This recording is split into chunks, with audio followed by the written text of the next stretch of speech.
tardes amigos, ¿cómo están? Bienvenidos a RG en Vivo. Tenemos muchísima información para compartir con todos ustedes.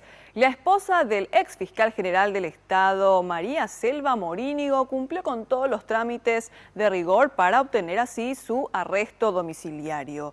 No obstante, el juez de la causa aún considera que ella debía permanecer más tiempo en el Buen Pastor. Sergio Armando Valdés, contanos los detalles, por favor, adelante, te escuchamos.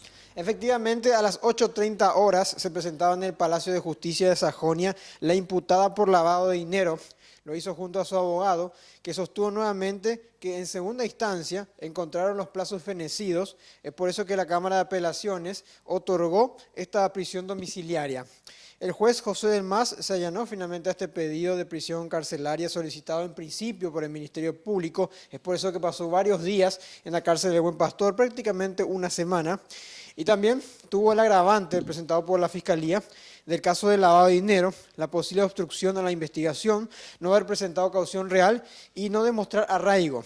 Morínigo estará fuertemente custodiada en su casa, finalmente ya en estas horas de la tarde y noche también.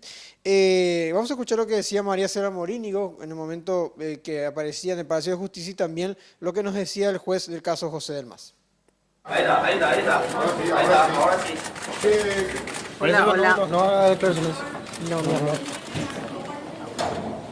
Lo que debe cumplir el arresto con el control aleatorio ordenada por el Tribunal de Apelaciones de la comisaría de la jurisdicción donde va a residir esta persona. En cuanto al ex fiscal general del Estado, Javier Díaz Verón, continúa en Tacumbú desde el viernes que ingresó. Su abogado dijo que la Cámara de Apelaciones rechazó el pedido de domiciliaria, por lo que aún sigue en suspenso esa posibilidad. El matrimonio va a esperar cierto tiempo para pedir una nueva revisión de las medidas cautelares. Díaz Verón está imputado por enriquecimiento ilícito por un irregular ingreso en su patrimonio de más de 1.000 millones de guaraníes.